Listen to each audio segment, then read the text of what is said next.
Friends, welcome back to ರುಚಿ cooking recipes. ನಾನಿವತ್ತೊಂದು interesting ರೆಸಿಪಿಯೊಂದಿಗೆ ಬಂದಿದ್ದೀನಿ. ಅದೇನಪ್ಪ ಅಂದರೆ ಪಾಲಕ್ ಪಕೋಡ. ಹಿಂದೆ ಒಂದು ರೆಸಿಪಿನಲ್ಲಿ ನಿಮಗೆ ಸೊಪ್ಪಿಂದು ಪಕೋಡನ ತೋರಿಸಿದ್ದೆ.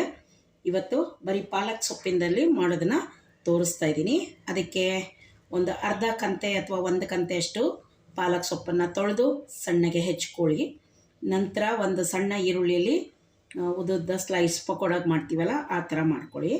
ಮತ್ತು ಖಾರಕ್ಕೆ 2 ಹಸಿರು ಮೆಣಸಿನ್ಕಾಯನ್ನು ಹಾಕ್ತಾಯಿದ್ದೀನಿ.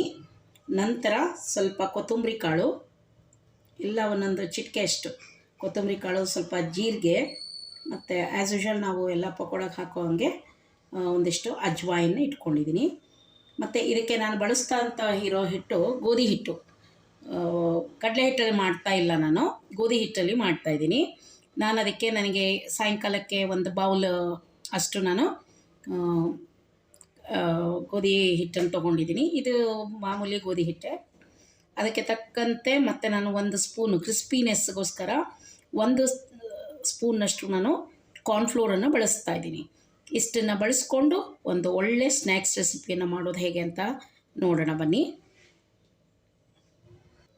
ನಾನು 2 ಟೇಬಲ್ ಸ್ಪೂನಷ್ಟು ಇಲ್ಲಿ ಹಾಕ್ಕೊಂಡಿದ್ದೀನಿ. ನಾನು ಇನ್ನೊಂದು ಟೇಬಲ್ ಸ್ಪೂನಷ್ಟು ಗೋಧಿ ಹಿಟ್ಟನ್ನು ಹಾಕ್ಕೋತಾ ಇದ್ದೀನಿ. ನಂತರ ಕಾರ್ನ್ಫ್ಲೋರ್ ಕೂಡ ಮಿಕ್ಸ್ ಮಾಡ್ತಾಯಿದ್ದೀನಿ. ಹಸಿರು ಮೆಣಸಿನ್ಕಾಯಿ,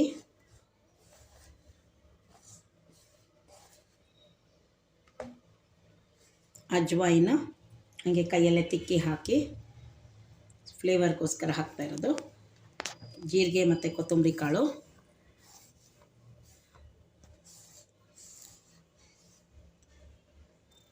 ಮತ್ತು ಸಣ್ಣದಾಗಿ ಹೆಚ್ಚಿದಂಥ ಈರುಳ್ಳಿ,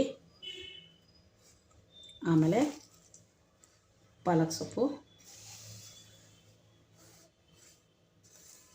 ಇದನ್ನೆಲ್ಲ ಫಸ್ಟು ಡ್ರೈ ಮಿಕ್ಸ್ ಮಾಡ್ಕೊಳ್ಳಿ.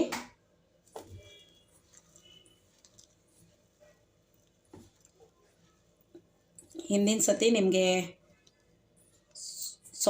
ಮೆಂತ್ಯ ಸೊಪ್ಪಲ್ಲಿ ಮಾಡಿದ್ದನ್ನು ತೋರಿಸಿದ್ದೆ. ಇವತ್ತು ಪಾಲಕ್ ಸೊಪ್ಪಲ್ಲಿ ಮಾಡೋದನ್ನು ತೋರಿಸ್ತಾ ಇದ್ದೀನಿ. ಇದಕ್ಕೆ ಪಾಲಕ್ ಹಸಿದು ಹಾಕ್ಕೊಂಡಿದ್ದೀವಿ, ಸಣ್ಣದಾಗಿ ಹೆಚ್ಚಿ. ಮತ್ತು ಇದನ್ನು ಪಕೋಡ ಹದಕ್ಕೆ ಕಲಿಸ್ಕೊಳ್ಳಿ. ಸ್ವಲ್ಪನೇ ನೀರು ಹಾಕ್ಕೊಳ್ಳಿ.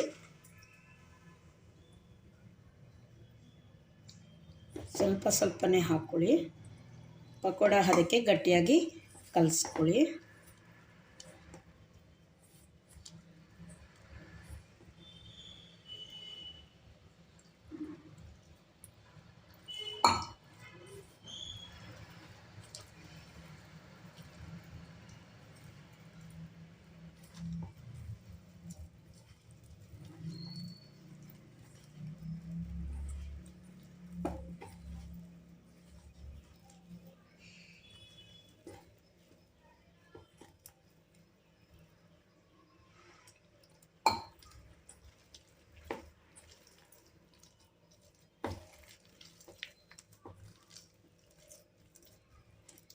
ಒಂದು ಕಡೆ ಎಣ್ಣೆ ಕಾಯಕ್ಕೆ ಇಟ್ಕೊಳ್ಳಿ.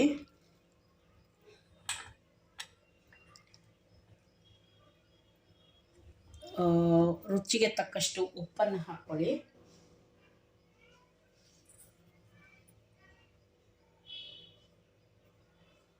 ಹಾಕ್ಕೊಂಡು 1-2 ನಿಮಿಷ ಇದಾಗಲಿ, ನೆನಿಲಿದ್ದು. ನಾನೀಗ ಎಣ್ಣೆ ಕಾಯಕ್ಕೆ ಇಟ್ಕೊತೀನಿ. ಹಿಟ್ಟಿಗೆ ಒಂದೊಂದಾಗಿ ಎಲ್ಲ ಹಾಕ್ಕೊಂಡು ಸ್ವಲ್ಪನೇ ನೀರು ಹಾಕ್ಕೊಂಡು ಕಲಿಸ್ಕೋಬೇಕು. ಪಕೋಡ ಹದಕ್ಕೆ ಈ ಥರ ಕಲಿಸ್ಕೊಂಡ್ಮೇಲೆ ನಾವು ಎಣ್ಣೆ ಕಾಯಕ್ಕೆ ಇಟ್ಕೊಂಡು ಎಣ್ಣೆಯಲ್ಲಿ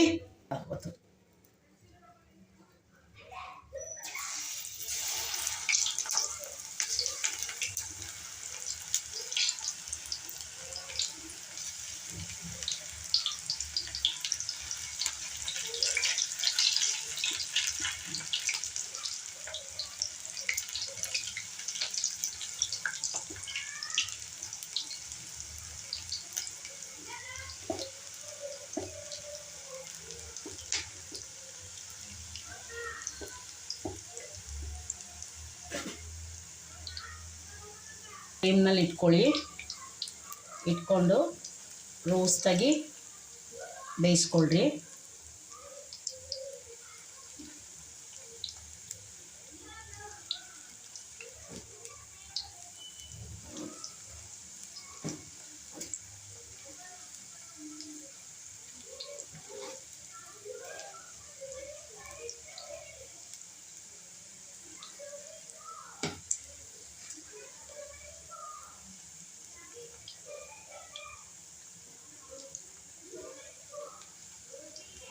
ಈರುಳ್ಳಿ ಪಕೋಡನ ತಿಂದೇ ಇರ್ತೀವಿ, ಆದರೆ ಇದೇನು ಅಂದರೆ ಗೋಧಿ ಹಿಟ್ಟಲ್ಲಿ ಮಾಡುವಂಥ ಪಕೋಡ ಆಗಿರೋದು ಒಂದು. ಮತ್ತು ಕ್ರಿಸ್ಪಿನೆಸ್ಗೆ ನಾವು ಕಾರ್ನ್ಫ್ಲೋರ್ನ ಬಳಸಿದ್ದೀವಿ. ಹಲೋ, ನೋಡಿ ಈಗ ಬಿಸಿ ಬಿಸಿ ಸೊಪ್ಪಿನ ಪಕೋಡ ರೆಡಿ ಆಯಿತು. ಬಿಸಿ ಬಿಸಿ ಅನ್ನಕ್ಕೆ ಸಾಂಬಾರಿಗೆ ಒಳ್ಳೆ ಸೈಡ್ ಡಿಶ್ ಆಯಿತು. ಸಾಯಂಕಾಲ ಮಾಡಿದ್ರೆ ಸ್ನ್ಯಾಕ್ಸ್ ಟೈಮ್ಗೆ ಟೀ ಜೊತೆ ಅದು ತುಂಬ ಚೆನ್ನಾಗಿರುತ್ತೆ. ಇವತ್ತು ನಾವು ಟೇಸ್ಟ್ ಮಾಡಿ, ನೀವು ಈ ಥರ ರೆಸಿಪಿ ಇಷ್ಟ ಆದರೆ ನೀವು ಮನೇಲಿ ಮಾಡಿ. ತುಂಬ ಸಿಂಪಲ್ಲು, ಗೋಧಿ ಹಿಟ್ಟಲ್ಲಿ ಮಾಡೋಂಥದ್ದು ಮಾಡಿ ಫ್ರೆಂಡ್ಸ್ ಫ್ಯಾಮಿಲಿ ಜೊತೆ ಶೇರ್ ಮಾಡಿ. ಮತ್ತು ನನ್ನ ಚಾನಲ್ಗಿನ್ನೂ ಸಬ್ಸ್ಕ್ರೈಬ್ ಆಗಿಲ್ಲ ಅಂದರೆ ದಯವಿಟ್ಟು ಸಬ್ಸ್ಕ್ರೈಬ್ ಆಗೋದನ್ನು ಮರಿಬೇಡಿ. ಇನ್ನೊಂದು ವಿಡಿಯೋ ಜೊತೆಗೆ ಇದೇ ಥರ ಸ್ನ್ಯಾಕ್ಸ್ ರೆಸಿಪಿಯೊಂದಿಗೆ ಬರ್ತೀನಿ. ಅಲ್ಲಿವರೆಗೂ take care, bye. Thanks for watching.